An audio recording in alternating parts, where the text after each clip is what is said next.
very good afternoon. My name is Adrian. Supposedly a nanopreneur. Supposed to try to encourage you guys to be technopreneurs as well. Okay. So you guys are what? 12, 13, 14? 11. Okay, great. So I'm actually a volunteer. I volunteer for the Turtle Conservation Society of Malaysia. I used to be assistant secretary with the Turtle Conservation Society of Malaysia. I've also volunteered off the coast of Pulau Redang for a week, where we take care of reef turtles. And so I've done quite a bit of volunteering, and I've added technology together with conservation. This was the 7N. They're all 70s. Those are E's.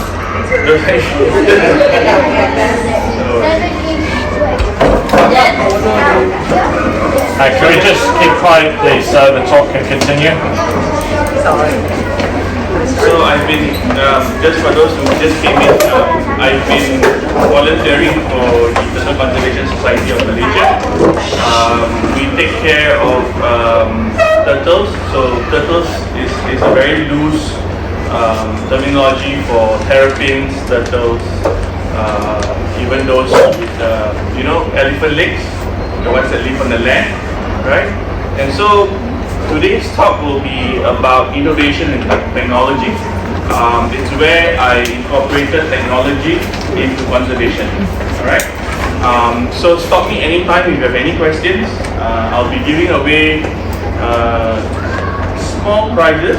Mikhail, my son, will be giving them out. Yes, sir. What's that? Terrapin. Okay, so terrapin is actually a river turtle. Alright? Ika, you want to give one to him? I forgot who was it. Who was it? Danny. Me.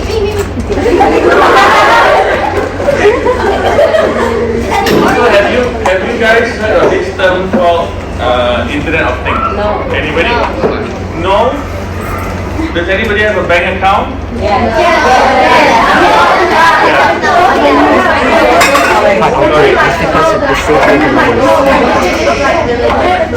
Sorry? Is the Internet of Things like how everything is related? Yes, and how they are connected to the internet, right? So, if you guys have a bank account, do you have an ATM card? No? Nobody can take out money? Not yet? Okay, I guess it's not. Yes? Credit card? No, not yet. So, an ATM machine, which is a automatic teller machine, is actually an Internet of Things, right? And so, what happens in the ATM machine is you put in a card, put in your PIN, your password, like your Wi-Fi password, and then suddenly cash comes out, right? So these machines are actually connected to the internet, alright? The reason why they're connected to the internet is because these machines need to be authenticated. They need to know that, yes, Danny is Danny, right? Yeah. So how do I know Danny is Danny, right? He's got a password to his email, let's say, right?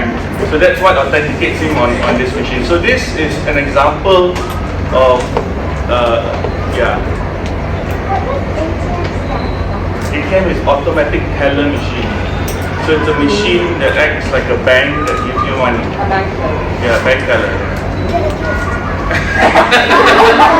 Yeah, Danny, why don't you pass your gift to her?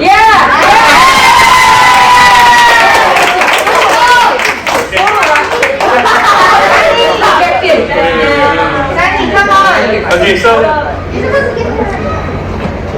wait, hang on. Okay, hang on. So moving on. No. Okay, so the question here is all our devices, our phones, laptops, these are devices that are connected to the internet, right?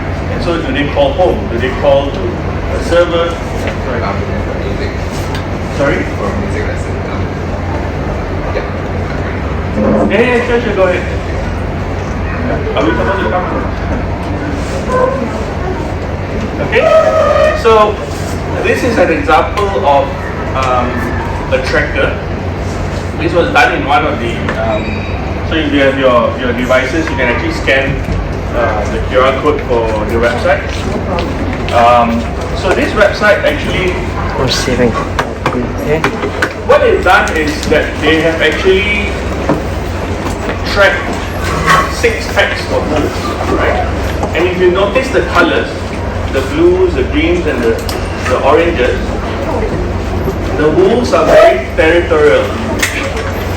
They do not go into each other's boundaries, right? And so the only way scientists and conservation people can actually know that this exists is that they put a tracker on their collars, right? And so, sorry, that's cool. Yeah, that's clever, right? That's a very clever usage of technology, right? And so with technology, from April to October, they managed to identify this in a huge national park, right? These are things that humans and if we were to use our sights and senses to actually identify this, we wouldn't be able to do this, right? But putting a tracker and having it call home allows us to do this. So I have done something like this. So this is a river Terrapin nanny. Okay? It's a little bit different than the poster that you see on your school website. The school website is a tortoise with a red color ear, right? Those tortoises are actually sold in a lot of pet shops, right? And these tortoises are actually not native to Malaysia. They've been brought in from somewhere else, and what happens with these tortoises is they grow really big and they end up being released into our rivers and threaten this species, right? This species is called, the scientific name is called Batagor basca, and it's actually, in red, it's actually critically endangered. How is an animal critically endangered is when you don't see them much in the wild, and there are not many in zoos as well, right? Okay. So what happens when they are critically endangered is we need to conserve them, right? And how we do that is we head start the river terrapins, right? So this is an example of, just very quickly, what it looks like.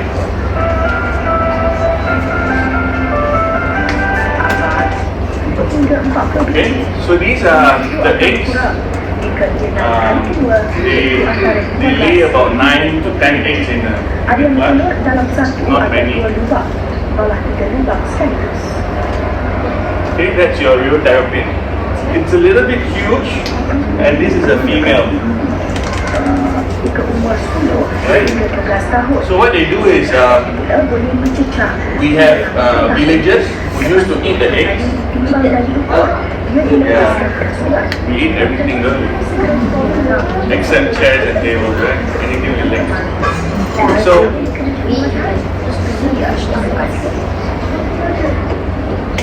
these are the eggs that they used to eat, right?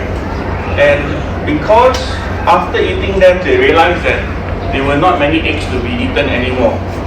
And so when we approached the villagers, they realized that we need to do something about it. If not, the next generation, like you guys, won't even know what the terrapin looks like, right?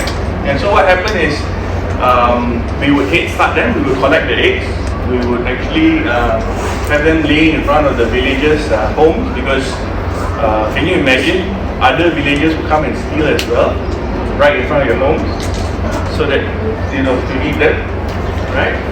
Okay? And so these are some of the numbers that we've done, and we've identified about 200 female terrapins in the wild. This is in Terengganu. Anybody know where Terengganu is? Oh, your kampung, yes. This is in Kemaman. So the green area there is Kemaman River. It's about 100 kilometers long. Yes, you have a question? Your mom is from, your dad is from there. Okay, great. Oh, he went there. Okay, cool.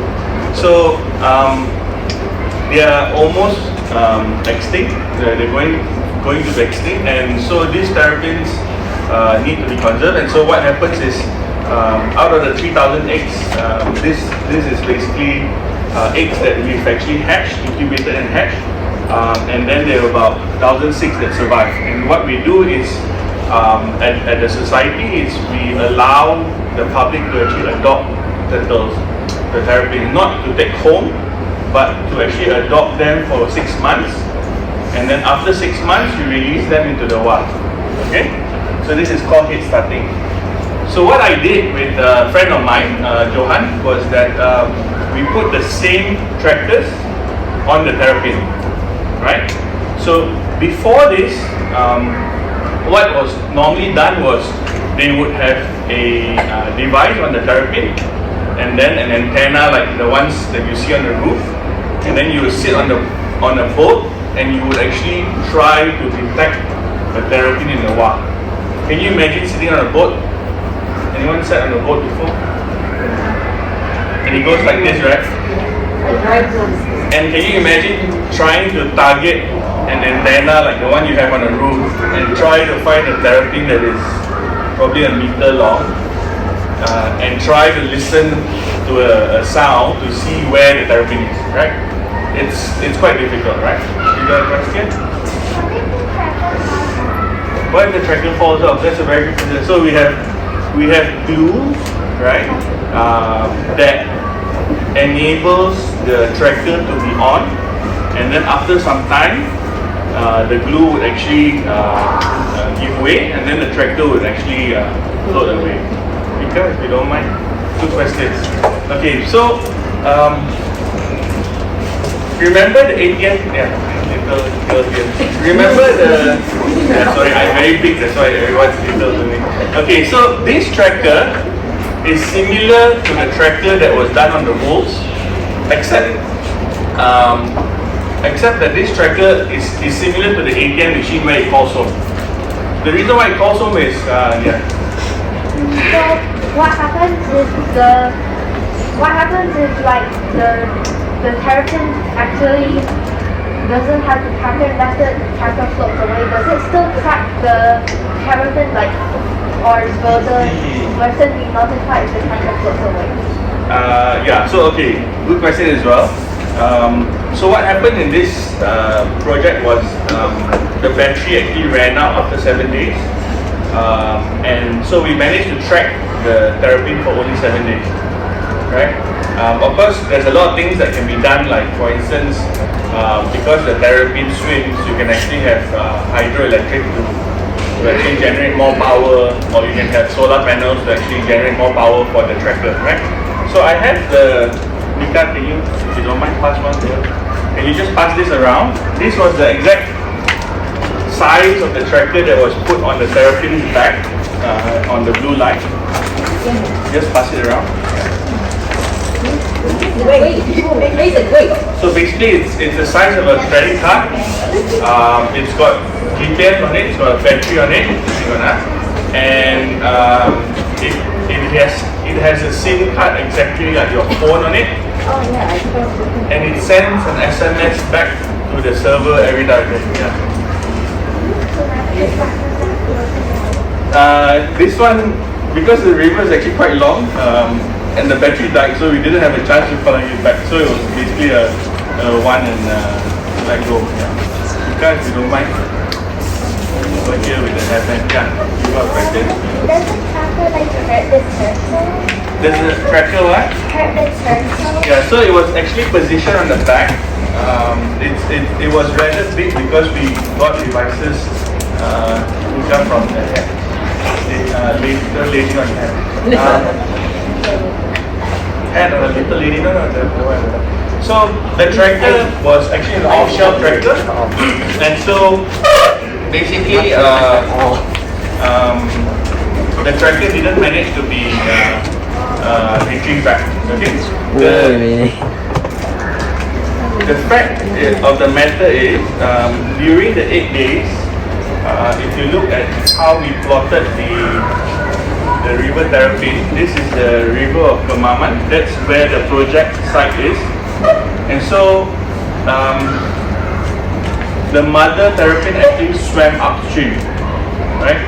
And that's how we know that the tractor was on the terrapin. If the tractor would have been floating downstream, then it would have been lost, right? It would have been just on the river. And so, if you realize, what this means to a scientist and conservation is that the river terrapins actually travel to other river banks. So there are about 15 river banks across the river.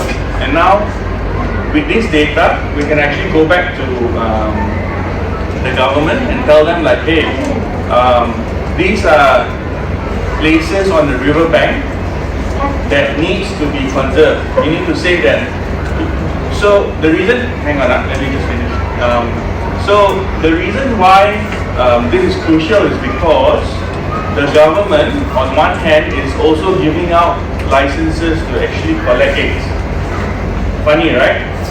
So the government gives out licenses to the villagers to actually legally collect eggs. At the same time, we're trying to save the eggs. Right? The reason why they give out licenses is because the villagers need some form of income. They need to have food as well, right? So it's very ironic that they give out licenses and at the same time, we're supposed to conserve the eggs, right? Sorry, I have one question here. The park. Which dog? The one in the place? Yeah, so that's where they stop. Google Map doesn't, this is Google Earth, it doesn't draw a curve, it draws a straight line. So basically actually it's on the river, but it goes to the river bank at sometimes. And so GPS devices also don't do very well in water, okay? If you would put your phones which are waterproof in water, you will not be able to identify where your location is. You have a question? Somewhere over there? You have a question? Yeah. Does the government arrest you guys? Okay, good question. So, we have a license as a society to conserve and collect eggs. Yeah, next question. So, while you guys are saving the eggs, right? Yeah. And government doesn't suggest you guys do that. Does they arrest you guys? Okay, so the government has, so the government that handles forestry is Pergilatan. They have huge amount of space and animals to take care of. And so what happens is, because of that, they have limited resources and limited men to actually take care. Okay, I saw you, I come to you, let me just answer this question. So they have very limited amount of resources in terms of men and money to take care of a very large amount of space in terms of forests and jungles and animals. So they take care of the elephants, the tigers, the tapes, and so they have a long list of animals to take care of. That's why NGOs, non-government organizations and societies like us actually come in and we actually raise funds and then come to you and you also. We raise funds and what happens is from there we get to do work like this. Okay, so whether it's legal or not, we have licenses to actually operate on the riverbank, and we've actually got the whole riverbank sanctioned off. We need to say that nobody else other than the society, the researchers and the scientists can actually go on to the riverbank, right? The other 14 riverbanks or 15 riverbanks, those are not sanctioned. Meaning any villager can, with a license to collect eggs, can actually collect eggs. Now, the terrapins are actually quite smart. God given that they don't only lay their eggs, 9 to 10 eggs in one riverbank. They would actually go to 2 or 3 riverbanks to spread their wealth, right? Because they know humans will, or other animals like, will eat the eggs, right? And so what happens is when they do that, that allows the survival rate to be higher. With us, and collecting those eggs and incubating and then releasing them to the wild increases their chance of population. Yeah, sorry. Question here? Or there first? Yeah. How many tractors have you made? So far we've done one, then I'll go to the next slide which is another form of tracking. Here, yeah. How does the tracking? Okay, so can't really see the text here, right? This is actually an SMS. Can you see the text over there? Abigail. Yeah, so we named the tractor Abigail, the GPS status, that's your GSM signal, 48%. That's your battery life, and the one that I blanked out is your coordinates. Right? Hang on, one more person there here. So when the coordinates are the same, that's when we know it's stationary. Right? So these Terrapins like to sunbathe. They like to, put on their swim trunks and sunbathe, right? Like most of us at the beach, right? And so when you notice the patterns, they will actually. So we also get the timestamp, which is not here. So we know at what time they normally lay eggs at night, so that predators don't see them, right? During the day, we find them at the riverbank, and that's when they're stationary. Sorry, there was a question here. No more? Okay. Let me answer. Here. So for the tracker, is your goal to put it like on a lot of turtles or just a specific turtle to see where they go? Yeah. So the idea here is to have as many trackers and as many trackers on as many turtles as possible, right? So that we get the wolf scenario where we know where exactly they are, right? And so, of course, we only deploy one. To answer the gentleman's question, I'll come back to you.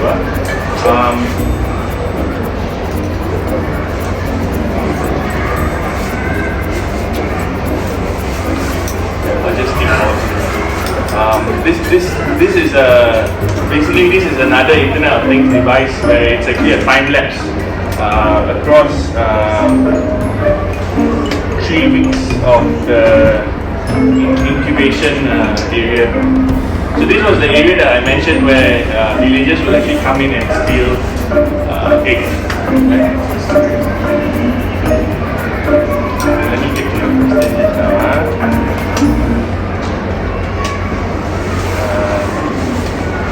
Okay, so this one, before I get to your answer, this is actually a QR code. This is the paper that the scientists and I co-wrote.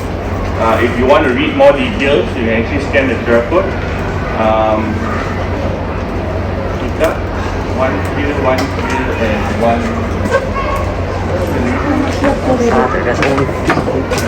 How many? How many? The lady in front and the lady in the back. You have some more? How many more is there? 2 more? Yes. Oh yes. Someone doesn't get one. Gentleman over here and the lady at the back. Gentleman lady. This is actually a gentleman and a lady at the back. Probably have to give up yours to her. You have one.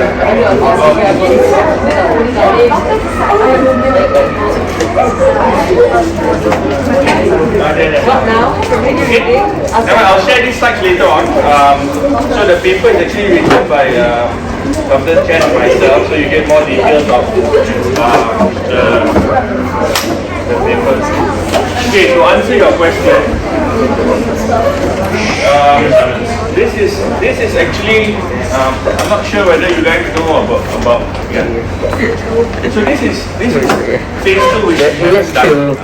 That is actually a low energy tractor with a battery that lasts a year. Okay, and so to answer both your questions. Now this is in reverse. Just now was an active tracker where it was two-way, right? So the two-way tracker basically means that the Terrapin will call home, right? Now this one is passive. This is supposed to be where when the Terrapin reaches to a riverbank, then the device that I just passed out, you just pass it around. This little coin thing will trigger gantry. It's like the gantry gate that you come to school, right? You need to come into a gantry gate, right? So the gantry gate will identify that the Terrapin has arrived, right?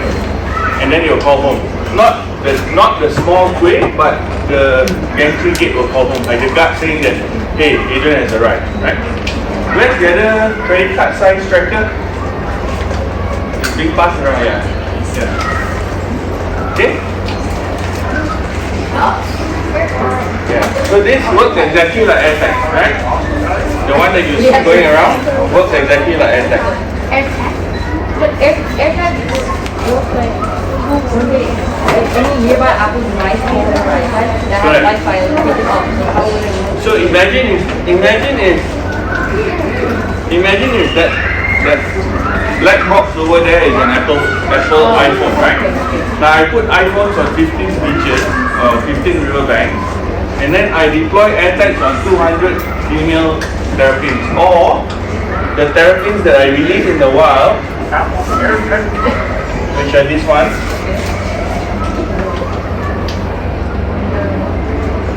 Now, can you imagine an AirTag on each of the baby terrapins? It would be so big. That's a lot.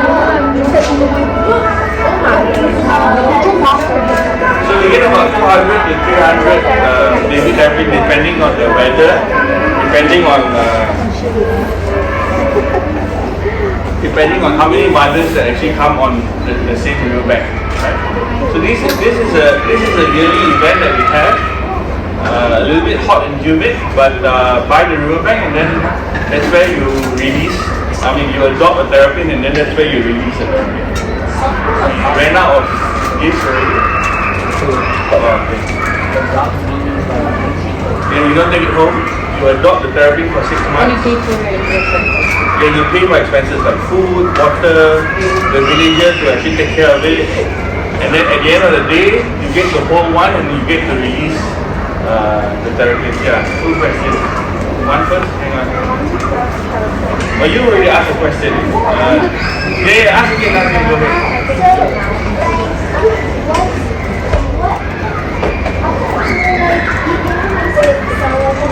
For like 6 months. Yeah. What if they throw it in the water? Like put it in the water. What? So these terrapins are actually freshwater terrapins. So they are okay with water except for the chlorine. They are quite hardy. So this is actually a riverbank, not the sea. Right? Okay, next person on the What side. happens if we step on it? Sorry? What happens if we actually step on it? Step on it. On the egg. The egg or the terrapins. The eggs are actually quite thick in shell, but they're not as hardy as ostrich eggs. Yeah. You already asked the question. Yeah, you. Sorry. Hang on. I'll get back to you. Yes. Earlier in this video, it showed like a pool with turtle in them, right? Is it okay for them like on To top be of stacked on each other? Yeah. Yeah, it's fine. It's fine. Yes. How much did it cost to first happen? The one that we did was, if you read the paper, I think it cost somewhere between, I can't remember whether it was 600 ringgit. But it's actually relatively quite cheap compared to the paper that was written by a US scientist, which was, I think, 2-3 times the price. Yeah. Not cheap. Yeah. Has anyone ever like a dog that came to this side that is like running away with it or Running away with it. yes, it's out there. I don't think anybody has thought about kidnapping it and running away with it. But everybody is here for conservation. You already got one, right? Did you get one already? No? Okay. We got last one, is it? One here. And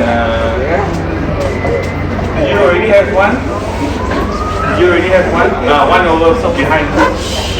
Okay, we ran out of yeah. Okay.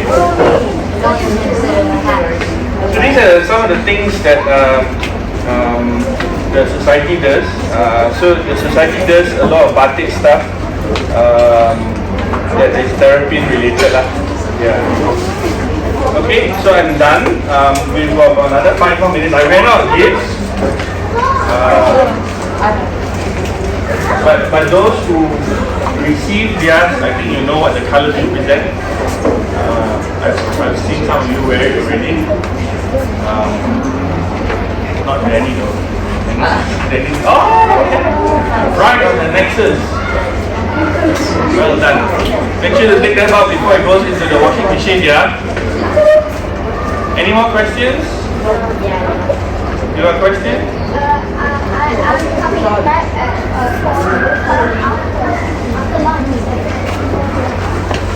Well, you're fine after lunch. You're coming back here. Am I coming back here? You're coming back here. I'm not sure whether I'll be here though.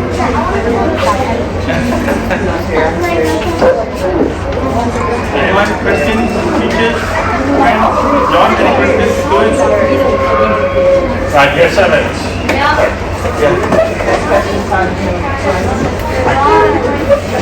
Yeah, so we put it in the case. This one is not waterproof, and then we use epoxy to actually glue it to the turtle. And that's normally how it's done. And then that reminds me, I need to take back my stuff. Yes.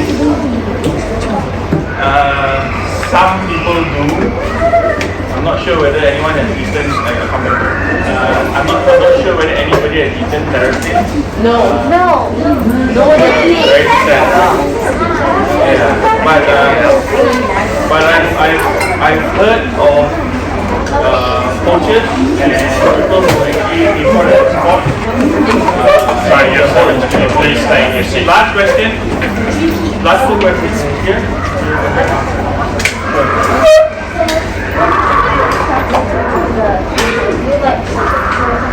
No. The turtles are totally awake. No anesthetic, nothing. As you can see, just very quickly, yeah.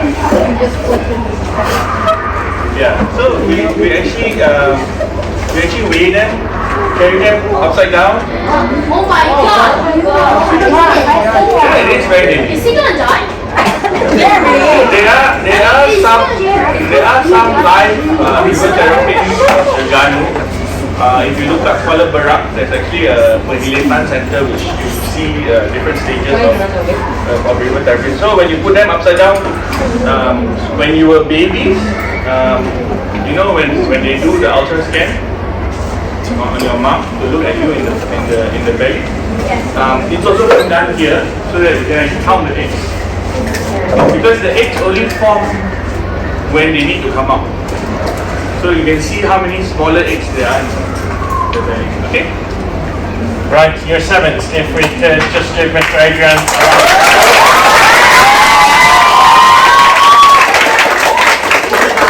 Thank you, it's very interesting and we've enjoyed it thoroughly, so thank you for your time and visiting us today.